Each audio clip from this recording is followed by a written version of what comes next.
2017 या 10 वर्षाच्या काळामध्ये आमचे नेते आदरणीय अजितदादा पवार साहेब यांच्या माध्यमातून देवरुषाच्या विकासासाठी जवळपास 200 कोटी रुपयाची कामं केली।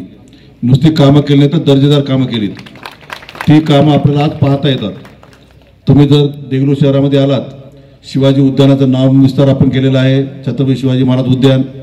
ते उद्यानाचे संरक्षण केली, उद्यानाचं सुशोभीकरण केलं, नगरपालिका प्रशासकीय इमारत उभा केली, हजरशाह जियाउद्दीन रफाई व्यापार संकुल उभा केलं, शरदचंद्रजी पवार साहेब व्यापार संकुल उभा केलं, कैलासवासी मष्णाजीराव निलंबर व्यापार संकुल उभं केलं, NHUMच्या माध्यमातून केंद्र शासनाचा दवाखाना उभा केला। 54 कोटी रुपयाची भुयारी गटार योजना आपण मंजूर केली होती, पण दुर्दैवाने ती अजून कार्यान्वित झाली नाही। 24 कोटी रुपयाची पाणीपुरवठा योजना मंजूर करून घेतली आपण, ती पूर्णपणे झाली होती। देगलूर शहरात नव्याने जलकुंभ उभारले। प्रत्येक नागरिकाला पर डे 160 लिटर पाणी मिळालं पाहिजे, त्यासाठी आपण प्रयत्न केला। करडखेड येथून देगलूर येणारी जलवाहिनी जी सिमेंटची होती त्याला आपण नंतर मेटलची करून घेतली, GI पाईपलाईन। तर ही कामं आपण पाहता किंवा दिसतात आपल्याला, परंतु काँग्रेस पक्षाच्या काळात जी कामं झाली ती रस्त्याच्या नावानं अतिशय निकषदर्जाची झाली। ते दर्जे आपण आता जर पाहिलात, मी पत्रकार बांधवांना जेव्हा येतात माझ्याकडे मुलाखत घ्यायला तेव्हा सांगतो की तुम्ही काँग्रेसचं आम्हाला 2 कामं दाखवा, आमचे 20 पहा, त्यांचे 2 दाखवा। परंतु त्यांना निवडणूक ही जातीपातीवर करायची आहे, मुस्लिम समाजाची मतं आपल्याला मिळतील या उद्देशाने ते निवडून लढत आहेत। प्रत्येक निवडणुकीत ते सार्वत्रिक निवडून आली की काँग्रेस पक्ष अल्पसंख्याक समाजाचा गैरफायदा घेतो, त्यांच्यासाठी काही काम करत नाही। आज देगलूर शहराचा DP प्लॅन तयार झाला, अध्यक्ष काँग्रेसचे होते। देगलूर शहरामध्ये नवीन कब्रस्तानाला जागा नाही, देगलूर शहरामध्ये नवीन स्मशानभूमीला जागा नाही। आमच्या काळात स्मशानभूमी बांधकाम स्मशानभूमीची सुरक्षा बांधण्यात आली, तिथं आपल्याला बसता शेड करण्यात आलं आणि अतिशय सुंदर अशी स्मशानभूमी देगलूरमध्ये तयार केली आपण। परंतु काँग्रेस पक्षाच्या काळामध्ये असं कोणतेही काम झालं नाही। आपण अग्निशमन दलाची कर्मचाऱ्याला इमारत बांधून दिली, तिथं फायर ब्रिगेडचं ऑफिस तयार केलं, फायर ब्रिगेडच्या 2 गाड्या घेऊन आल्या होत्या।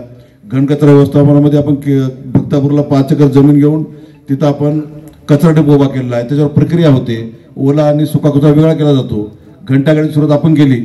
असं काँग्रेस पक्षाने एकही काम व्यासपीठावरून सांगावं की ते काम त्यांनी केलेलं आहे, तर मी त्यांना असं जाहीर आवाहन केलो की तुम्ही कोणते कामं केलात ती कामं आम्हाला इथं दाखवा। दादा, हा मतदारसंघ जो आहे 12 आणि 13 प्रभाग, हा प्रामुख्यानं जो राजकीय दृष्ट्या प्रगल्भ असा समाज आहे मराठा समाज, तो या भागात जास्त राहतो। या भागामध्ये शिक्षक लोक, व्यापारी असे म्हणजे सर्व सुशिक्षित लोक जास्त असतात। या लोकांना जर आपण गोष्ट पटवून दिली तर त्यांच्या प्रत्येकाच्या तोंडातून जर खरी गोष्टी बाहेर निघाल्या तर देगलूर शहरामध्ये फार मोठा बदल होतो। गेल्या अनेक वर्षापासून या भागावर देगलूर शहराचं राजकारण चालत आलेलं आहे। अतिशय बुद्धिजीवी लोक या भागात राहतात, HS खंडागळे सारखे लोक राहतात, आणि आमचं एवढंच म्हणणं आहे की आम्ही जो केलंय ते तुम्ही पाहून सांगा आम्ही केलंय म्हणून, आणि त्यांना केलं दाखवा विचारा। तर विकासाच्या मुद्द्यावर निवडून लढून आपण जर देगलूर शहराला पुढे न्यायचं असेल आपल्याला, जे आपण 10 वर्ष मागे पडलो। दादा, गेल्या निवडणुकीला मी 400 मतांनी पराभूत झालो। अवघ्या 6 महिन्यामध्ये प्रत्येक माणूस म्हणत होता की देगलूर शहर 10 वर्ष मागे गेलं। आज देगलूर शहराची परिस्थिती पाहिलात आपण तर काँग्रेसच्या काळामध्ये लाईटचे 5 कोटी रुपयाचे नाविन्यपूर्ण योजनेमध्ये पोल उभा टाकलेत, एकाही पोलात दिवाबत्ती नाही। करडखेड त्या पाणी पुरवठ्याचा प्रकल्प आहे तो, तिथं आपण सोलारचे 2 कोटी रुपये खर्च केलेत, पण लाईट बिलामध्ये 1 रुपयाची कपात नाही अजून। मी नगरपालिका विचारतो किती बिल कमी आलंय, अजून महिन्याला 14 लाख रुपये बिल आहे आपलं नळपट्टीचं। म्हणजे ते जे कामं केलेत अतिशय बोगस कामं केलेत, आणि कामं करत असताना दडपशाही, गुंडशाही, त्यामुळं काँग्रेस पक्षाचे जवळपास सर्व नगरसेवक आपल्याकडे आलेले आहेत। काँग्रेस पक्षानं फक्त जातीपातीचं राजकारण केलेलं आहे। आज ते सांगत आहेत हे समाजाचे आमचे, ह्या समाजाची एकी जर देगलूरमध्ये काय राहते, आपल्याकडे तिथं कुस्ती खेळायची नाही का मारामारी करायची नाही, आपल्याला निवडणूक विकासाच्या मुद्द्या लढवायचे आहे। आम्ही उमेदवार दिलो, तुम्ही उमेदवार दिलात, तुम्हाला उमेदवार मिळाले नाहीत, तुम्ही कोणत्या वार्डात कुठले उमेदवार उभा केलात ते सगळे देगलूर शहर पाहिले। त्याच्या घरात 5 उमेदवार नाहीत, त्यांनी इकडून उमेदवार तिकडं, तिकडचा उमेदवार तिकडं, शेवटला कोणी मिळालं 2 मुस्लिम द्यायचे, म्हणजे आपल्याला अध्यक्षाला मतं मिळतात, आणि नगरसेवक पडले तर पडले, काय हरकत नाही त्यांना, ही त्यांची पॉलिसी आहे। जोपर्यंत मुस्लिम समाजाला ह्या गोष्टी कळणार नाहीत तोपर्यंत देगलूर शहरामध्ये जेव्हा सार्वत्रिक निवडणूक होईल त्या निवडणुकीमध्ये त्याचा प्रभाव कमी होणार आहे।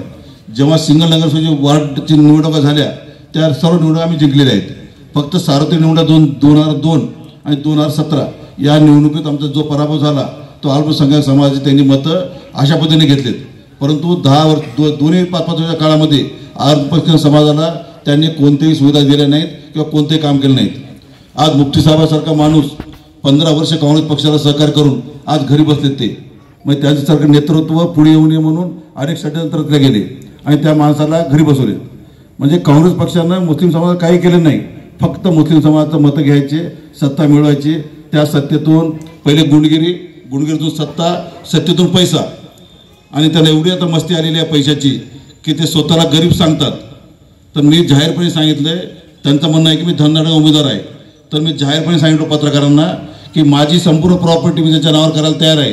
त्यांची प्रॉपर्टी माझ्या नावावर करावी. गरिबाची प्रॉपर्टी मी घ्यायला तयार आहे, श्रीमंत प्रॉपर्टी त्यांनी घ्यावी. मी त्याला जाहीरपणे सांगितलंय. दादा करोडो रुपयाची प्रॉपर्टी आहे, आता माझं शर्ट फाटका आहे, माझा खिस्सा फाटलेला आहे, डोळ्याला पाणी आणायचं, म्हणजे सगळ्या गोष्टी बायासारखं करायची. पुरुषासारखं वागायचं नाही, काही नाही. महिलाचा कार्यक्रम ठेवायचं, महिलाला बोलून घ्यायचं, नंतर महिलाचा काही विचार करायचा नाही, महिला सक्षमीकरण करता काय करायचं नाही, फक्त वापर वापर वापर आणि वापर. सगळ्या जातीचा वापर केले, जातीच्या मोठी झाली, जात गेली खड्ड्यात. त्याच्यानंतर जातीला कधी विचारले नाहीत. म्हणजे प्रत्येक जण जातीच्या नावानं राजकारण करून स्वतःची पोळी भाजून घेत आहे आणि देगलूर शहराचं वातावरण खराब करण्याचा प्रयत्न करत आहेत. परवा त्या 2 सभा झाल्या, वार्डातले 14 माणसं, सोबत आलेले 50 माणसं, 64 लोकांची सभा, व्यासपीठावर 30 लोक, सगळ्या पत्रकार व्हिडिओ फुटेज आहेत ते पहा तुम्ही. आणि त्या भाषणामध्ये फक्त एकच काम, वार्डाचं बोलायचं नाही, विकासाचं नाही, मला फक्त एकरेबाजी शिव्या द्यायचं. मला काय शिव्या दिलं तर काही फरक पडणार नाही. परंतु मित्रांनो, निवडणूक नगरपालिकेची आहे, आपल्या मूलभूत सुविधेची आहे. आपल्या शहराला स्वच्छ पाणी पुरवठा मिळाला पाहिजे, आरोग्याच्या दृष्टीने स्वच्छता झाली पाहिजे, दिवाबत्ती लागली पाहिजे, दररोज कचरा उचलला गेला पाहिजे. ह्या गोष्टी आपल्या प्रमुख गरजा आहेत. त्यानंतर आपल्याला विकासाच्या बाबतीमध्ये देगलूर शहराला पुढे न्यायचं असेल तर आज प्रतापराव पाटील साहेबांचं अजितदादाकडे एवढं वजन आहे की त्यांचा शब्द दादा खाली पडून देत नाहीत. मी जेव्हा प्रवेशाची चर्चा करायला गेलो होतो तेव्हा मी सर्व पाहिलंय की प्रतापराव पाटील जे शब्द टाकतील तो शब्द अजितदादा पुढे प्रमाण आहे. त्यामुळं प्रतापराव पाटीलच्या नेतृत्वाखाली नांदेड जिल्ह्याची निवडणूक होत आहेत. माननीय माजी खासदार भास्करराव पाटील साहेब आम्हाला मार्गदर्शन करत आहेत. लोकलला व्यंकटराव गोजोगर साहेब, घाटे साहेब, साबळे साहेब हे सर्व लोक मदत करत आहेत. जर आपण आमच्या हातात परत जर सत्ता दिली तर 5 वर्षामध्ये देगलूर शहराचा सर्व विकास करायचं मी तुम्हाला वचन देतो, अभिवचन देतो. कोणत्याही प्रकारे नगरपालिकेचा भ्रष्टाचार न करता आपल्या सर्वांची नगरपालिका आहे, आपल्या करातून नगरपालिका चालते. त्यामुळे तुमच्या ज्या सुविधा आहेत मूलभूत ते देणं आमचं कर्तव्य आहे. देगलूर शहरामध्ये दादागिरी, गुंडगिरी यावर कुणी खपून घेणार नाही. मागच्या निवडणुकीची गुंडगिरी झाली आणि बोगस मतांनी निवडून आले. दादा मागच्या निवडणुकीत निवडून आल्यानंतर मतदाराला मारलेत. मी 10 मतांना कसं आलो म्हणून, म्हणजे निवडून आलं तरी त्यांना सहन होईना, पडल्यावर तर लय अवघड आपल्या देगलूर शहराच्या लोकांचं. आपल्याला फिरणं अवघड करणार ते लोक, पण आपण घाबरायचं नाही. जर आज आपण चुकलोत तर पुढचे 5 वर्ष आपल्याला पश्चाताप करावा लागेल. मागच्या वेळेस मी पडलो, आपलं सर्वात जाणीव आहे. आपण 4-6 महिन्यात म्हटलं की देगलूर माहीत गेलं. तर ह्यावेळेस जर आपण चुकलोत तर देगलूर शहराचे आपण जे देणं आहोत ते देऊ शकणार नाही. देगलूर शहरानं आपल्याला जे काय दिलंय, आपण या शहराचं काय देणं राहतो, या शहरात आपण लहानाची मोठी झालो. हे शहराची सामाजिक आणि सांस्कृतिक वारसा जोपासायचं आपलं काम आहे. सर्व जाती धर्माचे लोक इथं गुण्यागोविंदाने वागतात. आम्ही व्यासपीठावर ज्या दिवशी पत्रकार परिषद होती त्यांचं म्हणणं होतं की देगलूर शहराच्या व्यापाऱ्यांना त्यांनी संरक्षण देणार आहेत. तर मी पत्रकारांना त्यांनी सांगितलं, बाबा आम्ही इथं 50 जण बसलो, आमच्या कोणापासून व्यापारात धोका सांगा.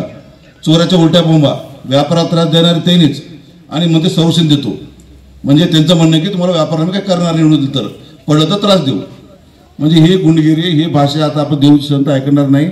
आणि हा भाग तर एकदम सुसंस्कृत आणि सुशिक्षित आहे. त्यामुळे आपल्या भागाच्या विकासासाठी आम्ही कुठे कमी पडणार नाही. विकासासाठी आम्ही कटिबद्ध आहोत.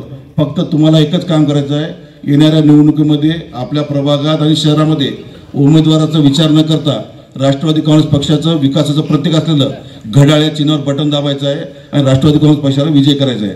आपण फक्त पक्षाला विजय करा. त्यानंतर देगलूर शहराच्या मायबाप जनतेची सेवा आम्ही अतिशय प्रामाणिकपणे करू. त्यासाठी आम्ही सर्वजण प्रयत्न करू.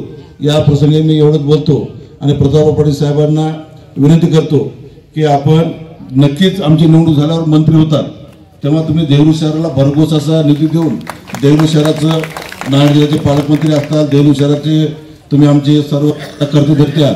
त्यामुळे आपण आम्हाला सर्वांना आश्वासित करावं की देगलूर शहराच्या विकासासाठी आपण कुठे कमी पडणार नाहीत, अजितदादा कुठं कमी पडणार नाहीत.